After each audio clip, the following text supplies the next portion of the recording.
The Prime Minister and the Cabinet.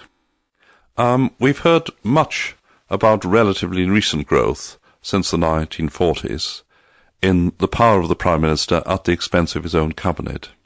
Ever since I've been more or less grown up, every Prime Minister, from Wilson to Blair, has been compared crudely by a political opponent or a journalist or accused of behaving like Hitler, or at least like Mussolini, which of course is largely rubbish. And it's considered this is a recent innovation, as they say, and that at some idealized time in the past, the 1850s, the Prime Minister's power was much more moderate and sensible, and the Prime Minister was just a first among equals in his cabinet. This idea of the Prime Minister as first among equals was much publicised, made famous by Walter Bagehot, a great Victorian authority, whose British Constitution was published in 1867. There are several things you can say about that. It's often treated as a Bible by alleged constitutional experts in Britain, as if it's Holy Writ or a volume of morality or ethics.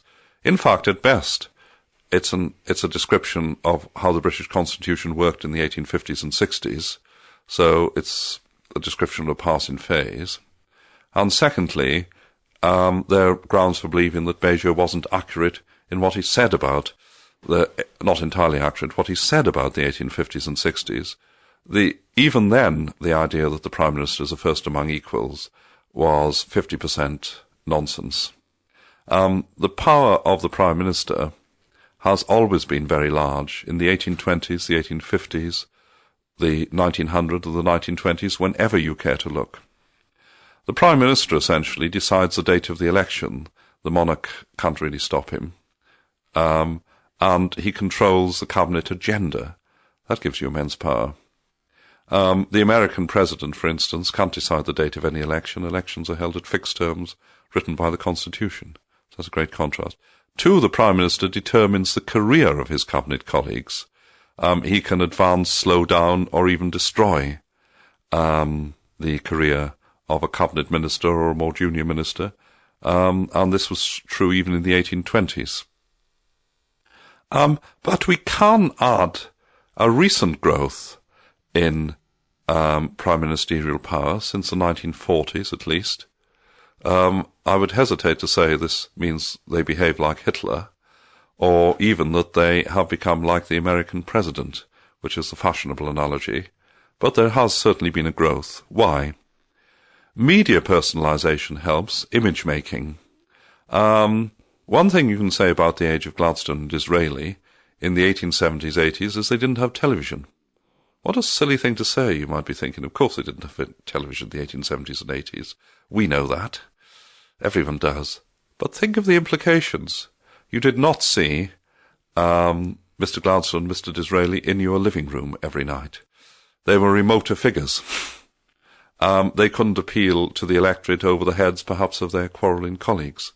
There was less temptation to personalise politics and the party strife as Mr. Gladstone versus Disraeli, although an attempt was made, but it is less successful than today. But nowadays, our media, both the popular newspapers and TV, who love to personalise and simplify, have a field day, and politicians play up to this. Politicians, I think, really, from the time of Gladstone and Disraeli, always wanted to have an image and a personality, and both those characters did. But it's easier to project one now than it ever was, because there is a TV in the sitting room or even the kitchen of practically every family in the land. And the Prime Minister, and to a lesser extent the leader of the official opposition, gets much better known than his various ministers. Closely allied to this, another change in technology, jetting around in the world, a Prime Minister can project himself as a world statesman or stateswoman. Mrs. Thatcher, Prime Minister 1979-1990, is a classic example of this process. She started off as very much perceived as a domestic and provincial politician. Her hated rival was far better known in Europe and in the world than she was. By the way, her hated rival was not the leader of the Labour Party at the time. It was Mr. Heath, the man that she deposed as Tory party leader, who had previously been Prime Minister. Well, Mrs. Thatcher in the late 1970s was just unknown, relatively abroad, and she seemed very interested in domestic issues. But by 1990, she fancied herself as a world stateswoman. With some justification, she seemed to be worshipped by the anti-communists in Eastern Europe.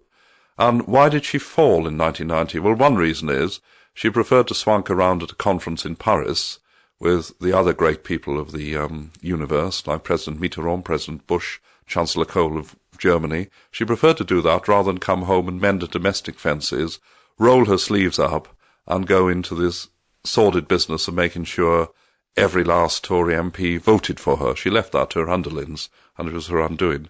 So the world statesman role is very tempting. But surely it was tempting 150 years ago. Yes, but you didn't have Concorde, you didn't have planes of any sort. Disraeli in 1878 went to the Congress of Berlin by train, but even that took days. And domestic cabinet ministers can compete in this world statesman role, almost by definition.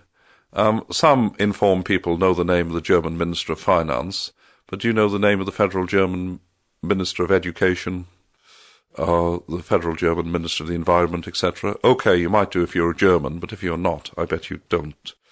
Thirdly, the Prime Minister is one of the few ministers with the time for an overview of all government work. Over the last 100 years, there's been a great growth in crude quantitative terms, and a growth also in the complexity of government work, so a double whammy. And cabinet ministers are fully absorbed in their own remits. In the 1850s, this was less so. What the government did was simpler, and it did less of it anyway, so an intelligent minister had time to poke his nose into what the government as a whole or what his colleagues were doing, and then they could challenge the Prime Minister. 4. The growth of the party system and bureaucracy. The complex political parties are controlled by the Prime Minister as party leader. Prime Ministers are always party leaders. I know they needn't be, but that's very rare that they're not. Fifthly, colleagues are more likely to be professional politicians dependent on the Prime Minister for their careers and incomes. Beja was right in one way. Contrast the 1850s, Beja's day, the days when Lord Palmerston was Prime Minister, when Lord Aberdeen was Prime Minister, when Lord Derby was Prime Minister. All this litany of lords has a point about it. Cabinet colleagues were often independently wealthy. They were independent earls, like the Prime Minister himself. And if the Prime Minister offended them, they could flounce off, or, as men were men in those days, stride off indignantly, then spend their time translating Homer or Virgil, which was a common pursuit for 19th century statesmen, or if they were less intellectual, spend their time in the south of France doing more luxurious and self-indulgent things. But they didn't have to rely on politics for their living. The party system was also concomitantly weaker. If you resign these days, you may be rejected by the party, even your own constituency. Not then. You often control, if you're a cabinet minister, an earl, you often control the local constituency, in effect. So ministers could afford to resign. So the first among equals tag in the 1850s, as I said, was not quite true, but at least truer than now. Nowadays, if a minister resigns, his political career may be over, and certainly he takes a big financial cut. But there are still limitations on the power of the Prime Minister. One, their time in office has not been particularly long, say for Mrs. Thatcher, who had 11 years, and most Prime Ministers have left were judged failures when they left office. The latest, poor Mr. Beja, who had to preside over for 4 years a governing party tearing itself to pieces, and he didn't have the strength or couldn't find a way of shutting them all up. He even resigned at one point and told them to re-elect him or reject him. He got re-elected, but it's curious, it showed an exasperation with his own party. 2, the Prime Minister cannot withstand a clique of powerful cabinet ministers if they gang up on him, much less the whole cabinet united against him. He needs the heavyweights in the cabinet on his side, and he must persuade them often, not just dictate or cajole. So the cabinet as a collective entity has some power. But above all, this reflects the fact the Prime Minister is elected by the party as a party leader. He is not elected directly as Prime Minister by the people. This limits any comparison with the US President, which is always considered a very sexy comparison. But the US President is an elected monarch, elected directly by the people. He towers over any any members of his own party, and certainly any members of his own cabinet who he just appoints. American cabinet ministers are not elected by anybody. The British Prime Minister doesn't enjoy that role. He or she is the party's chief servant. He has a lot of power if things are going well.